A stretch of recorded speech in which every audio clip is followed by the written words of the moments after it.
وَلُوطًا إِذْ قَالَ لِقَوْمِهِ إِنَّكُمْ لَتَأْتُونَ الْفَاحِشَةَ، اور لوط علیہ السلام کو ہم نے بھیجا اس کی قوم کی طرف، اور لوط علیہ السلام کو بھیجا ہم نے تو جب کہا اس نے اپنی قوم کے لیے إِنَّكُمْ لَتَأْتُونَ الْفَاحِشَةَ، بے شک تم آتے ہو بے حیائی کو، ما سبقکم بہا من احد من العالمین،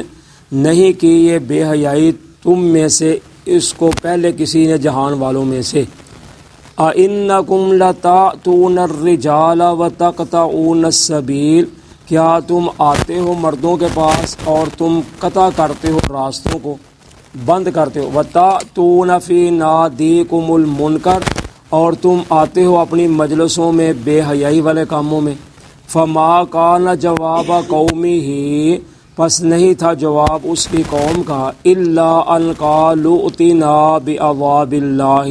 مگر یہ کہ انہوں نے کہا لا تو ہمارے پاس عذاب اللہ کا، ان کنت من الصادقین، اگر تو ہے سچوں میں سے، قال رب انصرنی علی القوم المفسدین، کہا لوط علیہ السلام نے میری رب تو میری مدد کر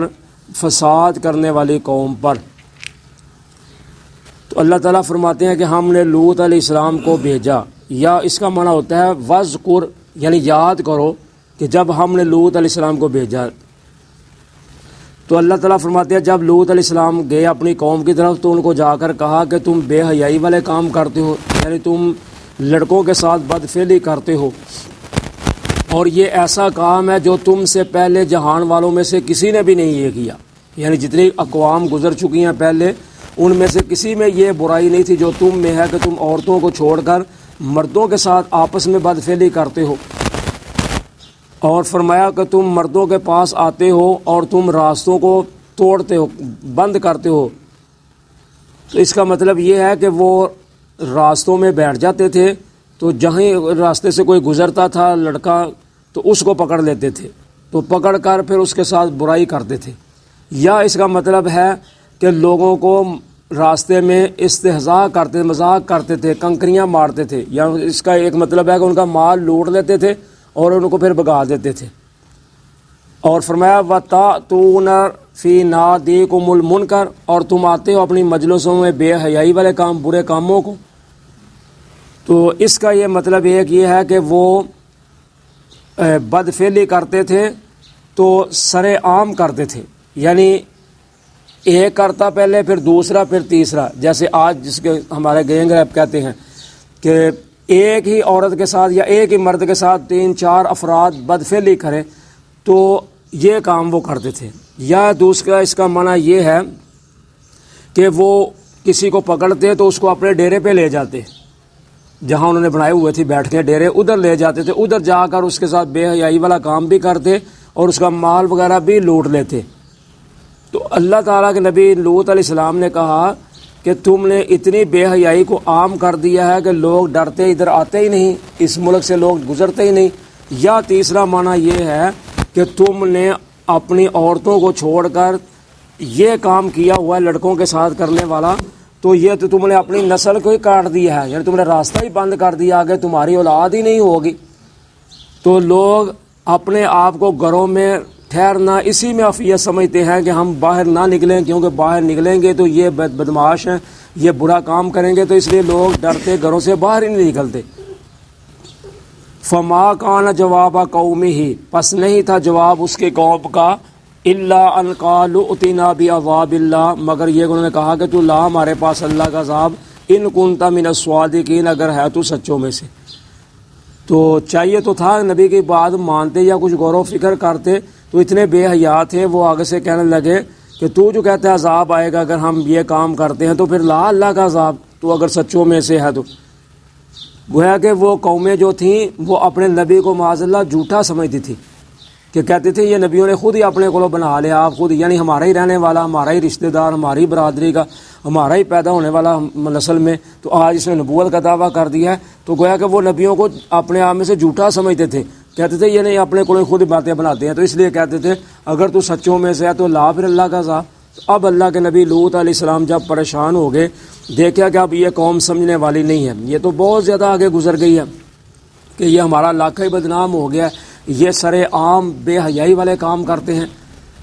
تو اللہ کے نبی لوط علیہ السلام نے کہا قال رب انصرنی، کہ اے میرے رب تو میری مدد کر، علی القوم المفسدین، فساد کرنے والی قوم پر، کہ اللہ یہ تو فسادی ہو گئے ہیں، تو اب تو میری مدد کر، کوئی طریقہ نکال، یہ تو نہیں ماننے والے۔ وَلَمَّا جَاءَتْ رُسُلُنَا إِبْرَاهِيمَ بِالْبُشْرَىٰ، اور جب آئے ہمارے بھیجے ہوئے ابراہیم علیہ السلام کے پاس خوشخبری دینے کے لیے، قالوا، تو انہوں نے کہا اِنَّا مُهْلِكُو هَٰذِهِ الْقَرْيَةِ، بے شک ہم ہلاک کرنے والے ہیں اس بستی کے رہنے والوں کو، اِنَّ أَهْلَهَا كَانُوا ظَالِمِينَ، بے شک اس کے رہنے والے ظالم ہیں۔ قال ان فیہا لوطا، تو ابراہیم علیہ السلام نے کہا بے شک اس میں لوط بھی ہے۔ قالوا نحن اعلم بمن فیہا، انہوں نے کہا ہم خوب جانتے ہیں اس کو جو کوئی اس میں ہے۔ فلننجینہ واہلہ الا امرأتہ، ہم ضرور اس کو نجات دیں گے اور اس کے گھر والوں کو بھی سوائے اس کی بیوی کے۔ کانت من الغابرین، ہوگی وہ پیچھے رہ جانے والوں میں سے۔ اب اللہ کے نبی ابراہیم علیہ السلام کے پاس اللہ پاک نے فرشتے بھیجے، وہ انسانی شکل میں آئے۔ تو جب آئے دوسرے مقام پر ہم پڑھا ہے سورہ ہود میں 12ویں پارے میں، تو اللہ کے نبی ابراہیم علیہ السلام نے جلدی سے بچڑا تیار کیا، یعنی گوشت تیار کیا، کھانا وغیرہ تیار کر تھا۔ پریشان ہو گئے کہ یہ کیا ہوا ہے، یہ کھاتے نہیں؟ تو انہوں نے کہا ہم نہیں کھاتے، آپ سمجھے ہم کون؟ تو سمجھ کو اللہ نے انسانی شکل میں بنا کر بھیجا ہے۔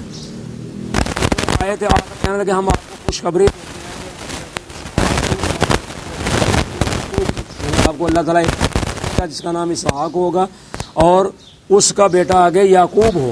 اسماعیل پہلے تھے، بعد میں بیٹے اور پوتے کی خوشخبری دی۔ تو ساتھ کہنے لگے کہ ہمیں اللہ نے بھیجا ہے کہ ہم اس بستی والوں کو ہلاک کرنے کے لیے آئے ہیں جس کے رہنے والے تو اللہ کے نبی کہنے لگے بھی رہتے ہیں، یعنی میرا بھتیجا پیغمبر ہے، اس کو مطلب وہ بھی تو ادھر رہتا ہے، پتہ ہے ہم جانتے ہیں جو کوئی رہتا ہے اس میں، تو جو ایمان والا ہوگا، جو اچھا آدمی ہوگا، مسلمان ہوگا، اس کو ہم ضرور بچائیں گے، اس کا ہم کوئی راستہ نکالیں گے، اور اس حضرت لوط کو بھی اور اس کے گھر والوں کو بھی بچائیں گے، سوائے اس کے بیوی کے، کیونکہ وہ ایماندار نہیں تھی، وہ خائن تھی، وہ بھی لوگوں کے ساتھ ملی ہوئی تھی۔ تو کہنے لگے کانت من الغابرین، ہوگی وہ پیچھے رہنے والوں میں سے، یعنی جو باقی بچیں گے جن کو ہم بچا لیں گے، نجات دے دیں گے، تو اس کے علاوہ جو بچیں گے ان میں سے حضرت لوط کی بیوی بھی ہوگی۔ تو جب قوم لوط پر پتھروں کا پھر عذاب آیا تو قوم بھی اور لوط علیہ السلام کی بیوی جو تھی وہ بھی تباہ ہوگی قوم کے ساتھ۔ جزاکم اللہ خیر۔